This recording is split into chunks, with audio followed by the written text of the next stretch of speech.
क्या हाल है दोस्तों। आज हम क्लास 10th का बहुत ही अच्छा टॉपिक लेकर आए हैं जो कि 1.2 एक्सरसाइज है और हाई स्कूल का ये बहुत ही अच्छा टॉपिक है अभाज्य गुणनखंड। इस पर आधारित जो है क्वेश्चन पेपर में मतलब जो है सवाल जरूर पूछा जाता है बोर्ड एग्जाम में, तो इसको आप केयरफुली समझिएगा। जितना आप अच्छी तरह प्रैक्टिस करेंगे उतने ही अच्छे नंबर आपके बोर्ड एग्जाम में आएंगे। ठीक है दोस्तों, तो आप मुझे जानते हैं, मेरा नाम है साकेत और आप देख रहे हैं मेरा चैनल Pi2Zero। ठीक है सर, तो इसमें कैसे करते हैं, इसको सॉल्व करते हैं, जरा देखिएगा जरा। तो क्या है सवाल, क्या कह रहा है, निम्न संख्या को अभाज्य गुणनखंडों के गुणनफल के रूप में इसे व्यक्त करना है। तो अभाज्य गुणनफल के रूप में इसे व्यक्त करना है, तो पहला क्वेश्चन जो है हमारा वो 140 का है। इसको कैसे सॉल्व करेंगे जरा यहाँ पे देखिएगा। तो 140 के हम क्या करते हैं, यहाँ पे फैक्टर करते हैं। तो पहला हमारा सवाल जो है वो 140 का है और इसको हम यहाँ पे सॉल्व करते हैं 140 को, इसके हम फैक्टर करते हैं। ठीक है दोस्तों, तो फैक्टर करेंगे इसके हम 2 से इसको डिवाइड करते हैं, तो 2 सत्ते 14 इस टाइप से हो जाएगा। फिर हमने 2 से काट दिया ऐसे, तो यहाँ पे हमारे पास कितना आ जाएगा 35 बार आ जाएगा। और फिर हमने से 5 सत्ते 35 और 7 ही कम 7 इस टाइप से कट गया। तो भाई 140 के जो फैक्टर हो गए हमारे वो 2 × 2 × 5 × 7, यानी कि इसको हम ऐसे लिख सकते हैं 2 की पावर 2 × 5 × 7। ये हमारे इसके अभाज्य गुणनखंड हो गए। तो मैं समझता हूँ आपको ये अच्छी तरह समझ में यहाँ तक आ गया होगा। अगर कोई दिक्कत है मुझे कमेंट बॉक्स में बताइएगा। ठीक है दोस्तों, इसी क्रम में हमारा अगला प्रश्न है यहाँ पर 156 को हम करते हैं सॉल्व। तो 156 के हम यहाँ पे फैक्टर कर लेते हैं, कितनी बार कटेगा यहाँ पर इसको देखना है। तो 2 सत्ते यहाँ पे 14, एक इधर चला गया तो हमारा ये 16 हो गया, 2 अट्ठे 16 इस टाइप से। समझ में आ गया। ये चीज आपको यहाँ पे अच्छी तरह काटनी आनी चाहिए। अगर नहीं समझ में आई तो इसे अच्छी तरह केयरफुली करिएगा। अगर कमेंट बॉक्स में कर दीजिएगा, मैं इसको और अच्छी तरह डिटेल में आपको मैं पहले फिलहाल भी यहाँ पे भी डिटेल से बता रहा हूँ। यहाँ पे अगर नहीं आएगा तो मैं इसके कई सारे एग्जाम्पल आपको यहाँ पे करा दूंगा। ठीक है दोस्तों, फिर 2 तिया 6 हो गया, तो एक इधर कैरी हो गया, तो कितना हो गया 9, ये 18 हो गया, तो 2 नम 18 हो जाएगा यहाँ पर। फिर 3 से डिवाइड हो जाएगा, 3 1 जा 3, 3 3 जा 9, तो 13 से कट जाएगा, 13 कम 13। तो भाई 156 के जो हमारे फैक्टर हुए 2 × 2 3 × 13। तो इसको हम लिखेंगे कैसे, 2 की पावर 2 × 3 × 13। तो ये हमारा इसका भी ये आंसर यहाँ पर हो गया दोस्तों। ठीक है, इसी क्रम में अगला क्वेश्चन कराते हैं हम यहाँ पर 3825 का। तो 3825 के हम फैक्टर कर लेते हैं, ये हमारा तीसरा पार्ट है। यहाँ पर कैसे करते हैं जरा देखिएगा। तो सबसे पहले हम छोटी संख्या से काटना शुरू करते हैं। देखिए एक बात और ध्यान रखिएगा, जब इसके हम गुणनखंड करते हैं लास्ट में जो संख्या है वो देखनी होती है कि सम है या विषम है। तो सम संख्या आप जानते हैं 2 4 6 8 जो होती है वो हमारी सब सम संख्या होती है। अब जो 1 3 5 होती है वो हमारी विषम संख्या होती है। अब यहाँ पे लास्ट में 5 है तो यानी कि विषम संख्या से कटेगा। तो 3 से सबसे पहले छोटी हमारी विषम संख्या वो 3 ही है, जिससे काटने की कोशिश करते हैं इसे 3 से। तो 3 1 जा 3, यहाँ पे कट गया। 2 2 2 3 2 जा कितना हो गया 6, यहाँ पे 2 कैरी हो गया तो ये 22 हो गया। तो 3 सत्ते 21 यहाँ ले लेते हैं और 1 कैरी इधर गया तो 15 हो गया, 3 पंजे 15 इस टाइप से कट गया हमारा। ठीक है दोस्तों, मैं समझता हूँ आपको अच्छी तरह समझ में आ गया होगा। इस टाइप से फिर हमने इसको दोबारा काटते हैं, तो 3 से काटते हैं, 3 चौक 12 इस टाइप से हमने काट दिया ऐसे। फिर इसको हम यहाँ पे काटते हैं 3 दूनी 6, 1 कैरी बचा, यहाँ पे 15 हो गया, 3 5 जा 15 इस टाइप से पूरा कट गया। फिर अब ये 3 से देखते हैं काट के, 3 1 जा 3 नहीं कटेगा, 5 नहीं कटा तो 5 से कटेगा अब ये। तो 5 अट्ठे 40, यहाँ पे 2 कैरी हो गया, 25 हो गया, 5 पंजे 25 इस टाइप से कट गया। फिर हमने इसे दोबारा 5 से काटा, 5 एकम 5 और 5 सत्ते 35 और 17 एकम 17। तो इसके जो गुणनखंड आए भाई वो 3 × 3 5 × 5 × 17 आ गया। तो 3 की स्क्वायर × 5 का स्क्वायर × 17। तो ये हमारा इसका भी क्या हुआ, अभाज्य गुणनखंड में यहाँ पे इसको ज्ञात कर लिया। तो मैं समझता हूँ आपको ये अच्छी तरह समझ में आ रहा होगा। अगर कोई दिक्कत है तो मुझे कमेंट बॉक्स में बताइएगा। ठीक है दोस्तों, अगला प्रश्न है हमारा यहाँ पे क्वेश्चन नंबर 14 है 4 है सॉरी। इसको हल करते हैं यहाँ पर, कैसे करते हैं जरा देखिएगा। मैं यहाँ पे इसको नोट कर देता हूँ। क्वेश्चन नंबर 4 हमारा है यहाँ पे 5005। तो इसको हम कैसे सॉल्व करेंगे, तो फैक्टर हमें यहाँ पे सबसे पहले ये 5 से डिवाइड हो रहा है, तो 5 के यहाँ पे फैक्टर होने चाहिए हमारे पास। कैसे इसको सॉल्व करते हैं जरा ध्यान से देखिएगा। ठीक है दोस्तों, तो कैसे इसको डिवाइड करते हैं हम, 5005 है, इसके हम गुणनखंड करते हैं। तो 5 से डिवाइड करते हैं, 5 1 जा 5 0 0 5 इस टाइप से हमने काट दिया। और यहाँ पे हमारा 1 है तो 5 से छोटी संख्या से तो कटेगा नहीं। फिर 7 से काट के देखते हैं, तो 7 एकम 7 3 बचे, 7 चौक 28 और 7 तिया 21। ठीक है, पूरा कट गया इतना। ठीक है दोस्तों, फिर हमने 11 बार काटा, 11 एकम 11 3 बचा, तो 11 तिया 33, तो फिर ये 13 बार चला गया। तो ये हमारे फैक्टर हो गए 5 × 7 × 11 × 13। तो ये हमारा इसका आंसर हो गया। ठीक है, इसी क्रम में हम अगला प्रश्न कराते हैं यहाँ पर से कितना है हमारा 7429। तो 7429 के हम फैक्टर करते हैं, ये हमारा क्वेश्चन नंबर 5 है।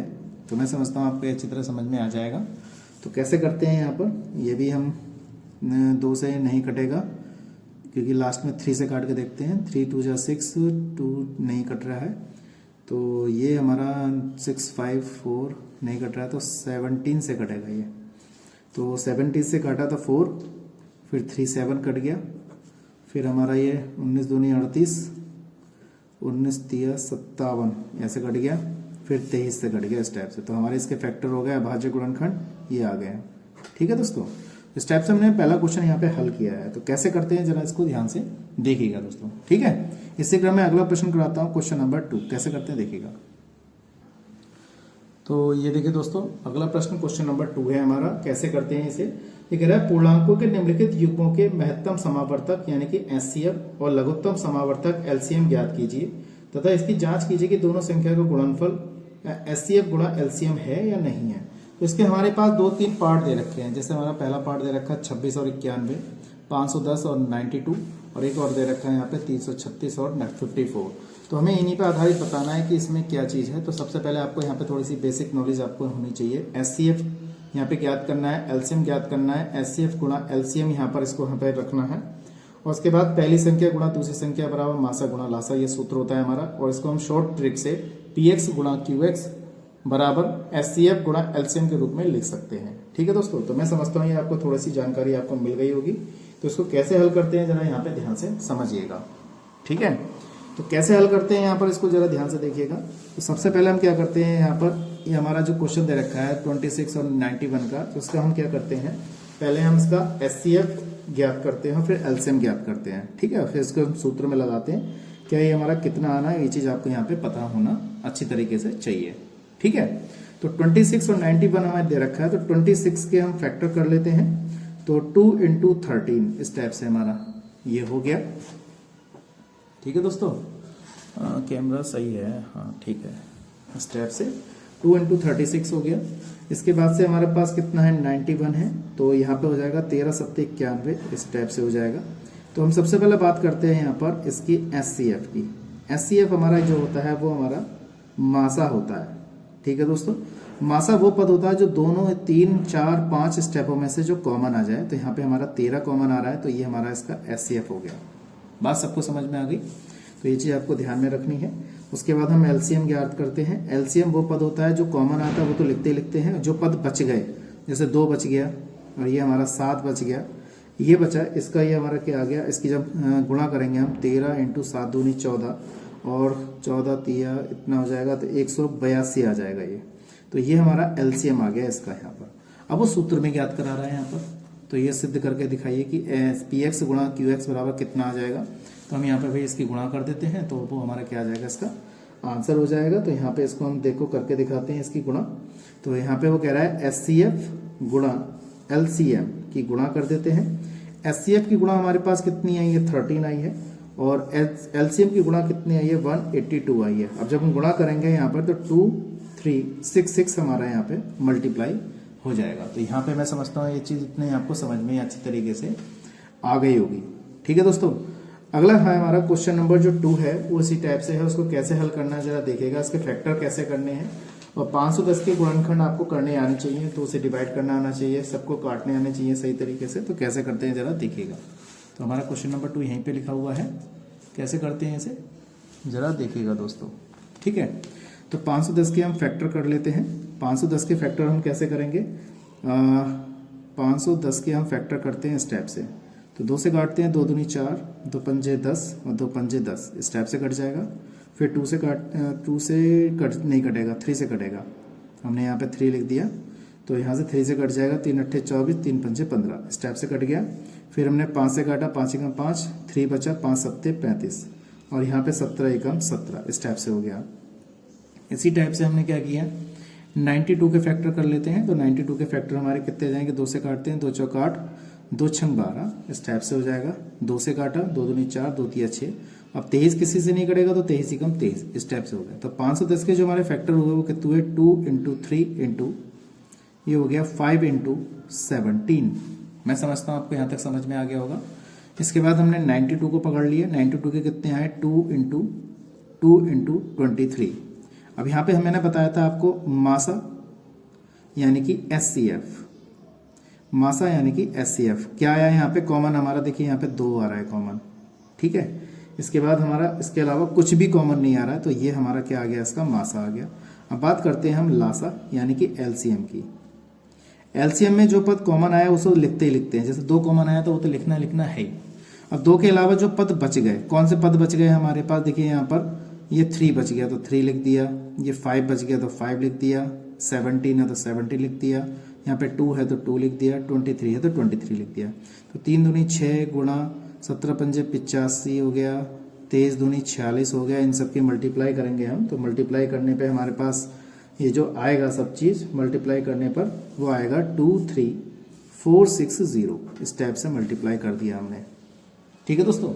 अब मल्टीप्लाई करने पर हमारा इतना आ गया, तो ये बात ध्यान रखना है कि इसको मल्टीप्लाई कैसे करना है, ठीक है। और मल्टीप्लाई करके आप इसको अच्छी तरह एडजस्ट कर सकते हैं। और गुणा करने के बाद आपको क्या करना है, दोनों SCF और इनटू LCM का मल्टीप्लाई कर सकते हैं यहाँ पर।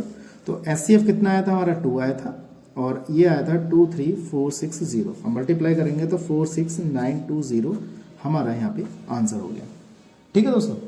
इसी क्रम में अगला हमारा क्वेश्चन नंबर 3 है, इसका पहले का ही 3rd पार्ट है। इसको कैसे हल करते हैं जरा देखिएगा। तो कैसे करते हैं, बहुत ही ईजी है, ज़्यादा हार्ड नहीं है। बस 30 इसके फैक्टर कर लीजिए आप यहाँ पे, 336 के फैक्टर कर लेते हैं हम यहाँ पर। तो 2 से कट जाएगा, 2 एकम 2, इधर हो जाके 13 हो जाएगा, 2 छंग 12 हो जाएगा, 2 अट्ठे 16 हो जाएगा। फिर 2 से कट जाएगा, 2 अट्ठे 16, 2 चौक 8, फिर 2 से कट जाएगा, 2 चौक 8, 2 दूनी 4, 2 दूनी 4, 2 एकम 2, 3 सत्ते 21 और 7 एकम 7, इस टाइप से कट गया।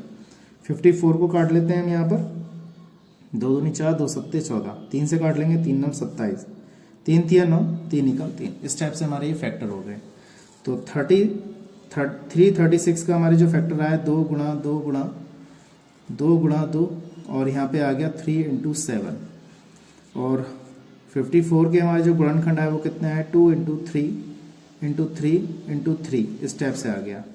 अब देखते हैं यहाँ पे मासा कॉमन क्या आ रहा है। देखिए हमारा यहाँ पे 2 कॉमन आ रहा है, और यहाँ पे हमारा ये 3 कॉमन आ रहा है, यानी कि 2 × 3 कॉमन आ गया, यहाँ पे 6 आ गया, यानी कि मासा तो हमारा ये 6 आ गया। अब बात करते हैं हम यहाँ पे लासा यानी कि LCM की। जो पद कॉमन आया वो तो लिखना है ही आपको, यानी कि 6 कॉमन आया, 6 लिखना ही है। जो पद बच गए, बचे कौन कौन से पद हैं, देखिए 2 2 2 3 3 ये बचे हैं, और वो 7 बचा है। 2 × 2 × 2 × 7, 3 × 3। अब इन सब की मल्टीप्लाई कर दीजिए आप यहाँ पर। तो मल्टीप्लाई करने पर हमारा जो आएगा वो कितना आएगा, यह देखिए 6 दूनी 12, 12 दूनी 24, 24 दूनी 48, 7 या 21 गुणा 3, इस टाइप से मल्टीप्लाई करेंगे हम यहाँ पर। तो ये हो जाएगा हमारा 324, इतना मल्टीप्लाई करने पाएगा। और मल्टीप्लाई करने के बाद हमें क्या करना है यहाँ पर, SCF गुणा LCM की मल्टीप्लाई करनी है। SCF कितना आया था हमारा, 6 आया था, और LCM हमारे पास कितना आया है, ये हमारा LCM है, वो कितना आया 3024। इसकी मल्टीप्लाई कर देंगे तो 1844 हमारा यहाँ पर इसका आंसर हो जाएगा। तो मैं समझता हूँ ये चीज़ आपको अच्छी तरह समझ में आ गई होगी। अगर कोई दिक्कत है तो मुझे कमेंट बॉक्स में बताइएगा, ठीक है दोस्तों।